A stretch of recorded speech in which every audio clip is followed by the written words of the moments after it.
selamat pagi semuanya. Kali ini kita melanjutkan materi tentang dinamika penerapan demokrasi di Indonesia. Topik kali ini masuk ke dalam bab 2, yaitu sistem dan dinamika demokrasi Indonesia. Pada materi hari ini kalian akan diajak untuk melihat bagaimana penerapan demokrasi di Indonesia. Indonesia menganut demokrasi Pancasila, yang artinya suatu paham demokrasi yang bersumber pada kepribadian dan falsafah hidup bangsa Indonesia, yaitu apa? Pancasila. Jadi dalam menjalankan demokrasinya, nilai-nilai yang ada di Pancasila itu menyemangati, menjiwai demokrasi kita. Ciri khas demokrasi Pancasila yang pertama bersifat kekeluargaan dan kegotong royongan yang bernafaskan ketuhanan yang Maha Esa, menghargai hak asasi manusia serta menjamin adanya hak-hak minoritas. Pengambilan keputusan didasarkan atas musyawarah mufakat. Harus bersendikan hukum. Rakyat berhak untuk ikut secara efektif menentukan kegiatan hidup berbangsa dan bernegara. Ini merupakan ciri khas dari demokrasi Pancasila. Langkah awal demokratisasi di Indonesia ini dimulai ketika diterbitkannya maklumat wakil presiden yang isinya adalah anjuran untuk membentuk partai politik. Demokratisasi itu sendiri adalah proses mengimplementasikan demokrasi sebagai sistem politik dalam kegiatan hidup bernegara.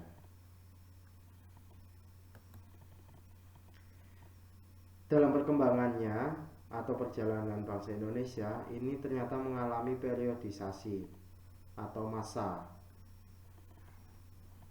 Ada demokrasi liberal, demokrasi terpimpin, demokrasi masa Orde Baru, dan terakhir demokrasi reformasi yang hingga saat ini masih kita jalani. Jadi dalam perkembangan atau perjalanan bangsa Indonesia ini mengalami masa-masa tersebut. Nah, mari sekarang kita lihat demokrasi pada masa-masa tersebut.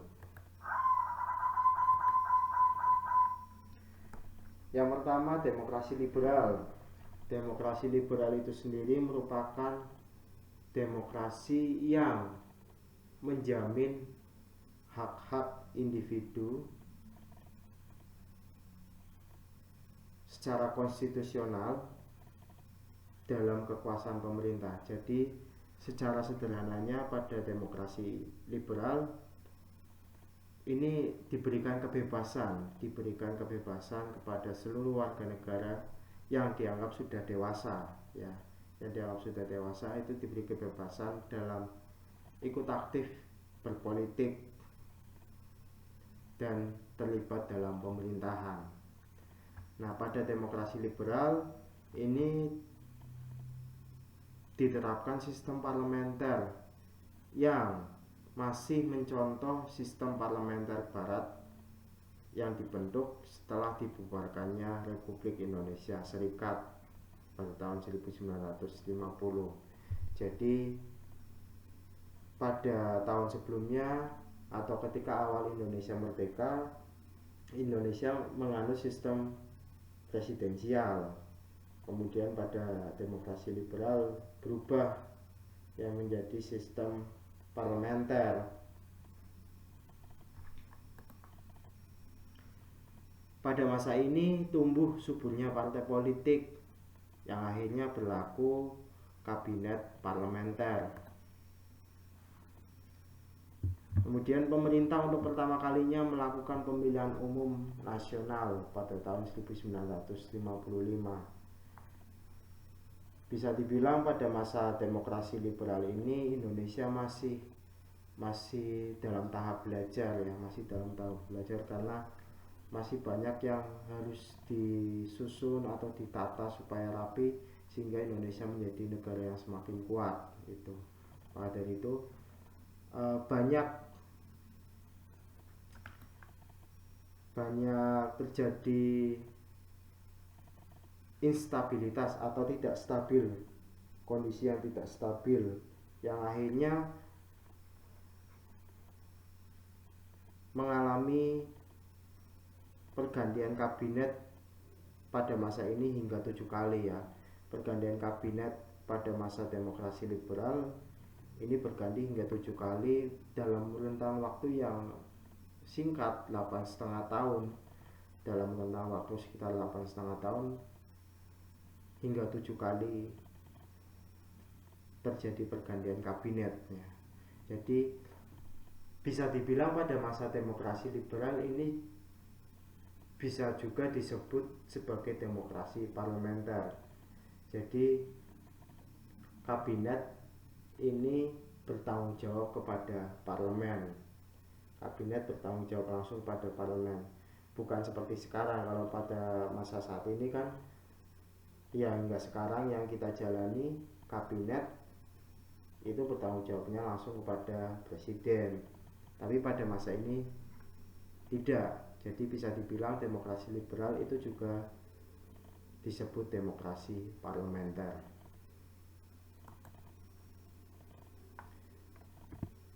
Pergantian kabinet yang hingga 7 kali ini bertujuan, intinya ketika itu bertujuan untuk menstabilkan kondisi ekonomi di Indonesia, tetapi ternyata tidak berhasil ya. Ternyata hingga 7 kali tidak berhasil. Yang terjadi adanya ketidakstabilan dan membuat ya Indonesia saat itu dalam kondisi yang memprihatinkan ya, karena masih tahap belajar. Kemudian karena ketidakstabilan kondisi politik, ekonomi, dan hampir semua aspek, Presiden Soekarno mengeluarkan dekret presiden yang isinya adalah mengembalikan Undang-Undang Dasar 45 yang sebelumnya pada masa demokrasi liberal diterapkan Undang-Undang Dasar sementara 1950. Jadi pada masa demokrasi terpimpin Undang-Undang Dasar 1950 ini tidak berlaku. Yang berlaku kembali adalah Undang-Undang Dasar Negara Republik Indonesia tahun 1945. Salah satu isinya adalah ini. Nah, dikeluarkannya dekret presiden itu ya latar belakangnya karena ketidakstabilan dalam segala aspek ya, dalam segala aspek terjadi ketidakstabilan.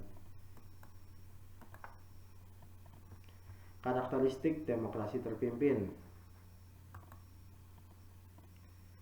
mengaburnya sistem kepartean, karena pada masa demokrasi liberal itu terbentuk partai politik dalam jumlah yang sangat banyak ya, Nah, ketika masuk ke demokrasi terpimpin, partai-partai politik yang sudah terbentuk itu jadi tidak jelas perannya ya, sistem peran dari partai politik itu tidak jelas, terus bagaimana sistem keparteannya itu jadi kabur. Terus kemudian terbentuknya Dewan Perwakilan Rakyat gotong royong. Sentralisasi kekuasaan semakin dominan. Jadi hubungan antara pemerintah pusat dan daerah ini lebih dominan pemerintah pusat ya, sentralisasi. Segala keputusan, kebijakan diambil oleh pemerintah pusat. Dan terakhir munculnya konsep Nasakom. Nah, konsep Nasakom ini dikeluarkan sebagai kompromi pada zaman itu untuk memberikan jalan kepada pendukung nasionalis, Islam, dan komunis. Gitu. Nah, kemudian kita masuk ke demokrasi masa Orde Baru. Pada demokrasi masa Orde Baru ini berkeinginan melaksanakan Pancasila dan Undang-Undang Dasar secara murni dan konsekuen. Hal ini sebagai kritik terhadap Orde Lama yang dianggap telah menyimpang dari Pancasila. Dengan demikian sistem politik ini diberi nama demokrasi Pancasila. Jadi bisa dibilang dalam perkembangan demokrasi di Indonesia, penyebutan secara jelas demokrasi Pancasila itu sendiri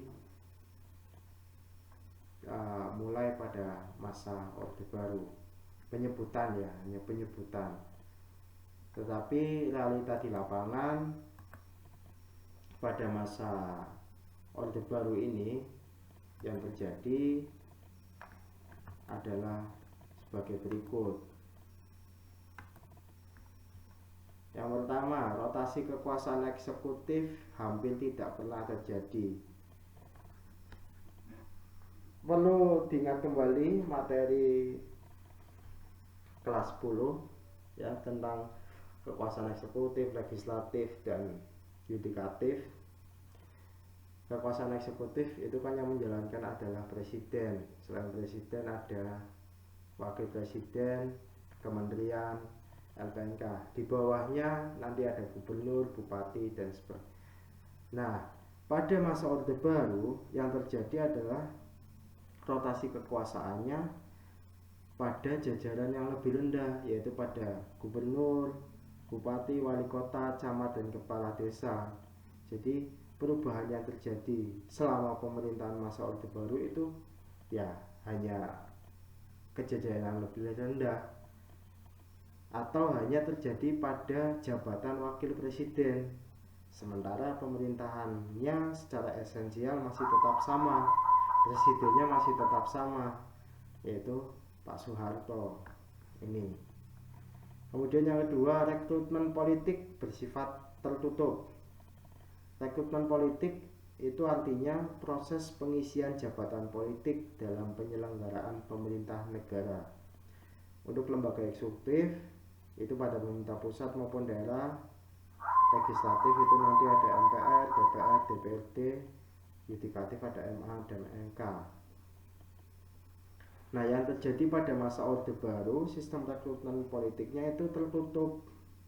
Nah, sistem rekrutmen politik yang tertutup ini sangat bertentangan dengan semangat demokrasi kita. Jadi pengisian jabatan tinggi seperti Mahkamah Agung dan jabatan-jabatan lain itu dikontrol sepenuhnya oleh lembaga eksekutif, yaitu oleh presiden. Demikian juga dengan anggota legislatif seperti DPR dipilih melalui proses pengangkatan dengan surat keputusan presiden. Jadi rekrutmen politiknya ini tertutup, sangat bertentangan dengan semangat demokrasi. Kemudian terjadi kecurangan pada pemilihan umum. Nah, pada masa pemerintahan Orde Baru ini, pemilihan umum atau pemilu itu telah dilangsungkan sebanyak 7 kali dengan frekuensi setiap 5 tahun sekali secara teratur. Tetapi yang terjadi pada saat itu kualitas pelaksanaan pemilunya masih jauh dari semangat demokrasi karena terjadi kecurangan-kecurangan yang sudah menjadi rahasia umum ya, semuanya sudah pada tahu pada masa ini. Kemudian terakhir, pelaksanaan hak-hak dasar warga negara lemah. Ini bisa dilihat dari masalah kebebasan pers ya. Selalu ada campur tangan birokrasi yang kuat. Nah, selama pemerintahan Orde Baru banyak surat kabar dan majalah itu dihanguskan, dicabut surat izinnya karena melakukan melaporkan hasil investigasi keburukan dari pemerintahan saat itu, sehingga bisa dibilang kebebasan berpendapat pada masa Orde Baru tidak ada sama sekali ya. Jadi rakyat takut berpendapat ya, banyak terjadi kasus-kasus pelanggaran HAM. Nah itu dia, ini karakteristik demokrasi masa Orde Baru. Nah terakhir kita masuk ke demokrasi terpimpin. Nah pada kita masuk ke demokrasi reformasi. Untuk pertama kalinya pada tahun 2004 bangsa Indonesia melaksanakan pemilihan presiden dan wakil presiden secara langsung oleh rakyat. Pemilu saat itu diikuti oleh 24 partai politik ya. Nah karakteristik demokrasi pada masa reformasi ini bisa kalian lihat. Yang pertama, pemilu dilaksanakan jauh lebih demokratis, tidak seperti sebelumnya. Rotasi kekuasaan mulai dari pemerintah pusat hingga desa itu terjadi pergantian secara teratur ya. Kita ketahui bersama kalau presiden saat ini hanya bisa menduduki jabatan presiden selama 2 periode. Setelah itu tidak bisa ikut kembali mencalonkan diri untuk menjadi calon presiden. Jadi presiden kita saat ini Bapak Joko Widodo nanti pada pemilihan umum 2024 beliau tidak bisa kembali untuk mencalonkan dirinya karena sudah 2 kali periode. Jelas ya, jadi jelas ini baik dari pemerintah pusat hingga tingkat desa rotasi kekuasaannya jelas. Pola rekrutmen politiknya dilakukan secara terbuka ya. Jadi selain kita memilih presiden dan wakil presiden secara langsung, kita juga bisa memilih anggota legislatif yang akan duduk sebagai wakil rakyat ya. Secara langsung juga dipilih. Pemilihan umum legislatif ada. Dan pada masa reformasi ini demokrasinya sudah adanya kebebasan untuk menyatakan pendapat, kebebasan pers dibuka selebar-lebar. Jika memang ada kritik untuk pemerintahan ya itu dilindungi oleh undang-undang. Jadi ya pada masa reformasi ini sudah terjadi banyak perubahan dan jauh lebih tertata, lebih baik lah. Jauh lebih tertata, lebih baik, walaupun realita di lapangan masih ada ditemukan belum sempurna ya. Ya, karena itu ya masih akan ada perubahan-perubahan untuk negara kita dalam menjalankan demokrasinya supaya jauh lebih sehat, jauh lebih kuat dan yang akhirnya mewujudkan kehidupan yang damai, tentram, nyaman dan semua warga negara Indonesia bisa menikmatinya. Nah, itu penjelasan saya kali ini pada materi tentang dinamika penerapan demokrasi di Indonesia. Jika masih ada yang bingung dalam penjelasan materi kali ini, bisa langsung kalian tanyakan di kolom komentar di video ini, atau jika kalian merasa sudah paham dengan penjelasan saya pada materi video kali ini, bisa kalian berikan like sehingga saya juga bisa memantau apakah kalian sudah bisa memahami materi yang saya berikan kali ini. Tetap jaga kesehatan selalu. Bagi kalian yang belajar dari rumah, istirahat yang cukup, tetap semangat dalam belajar, dan jangan lupa untuk selalu berdoa supaya pandemi ini bisa segera berakhir. Selamat pagi, terima kasih Tuhan.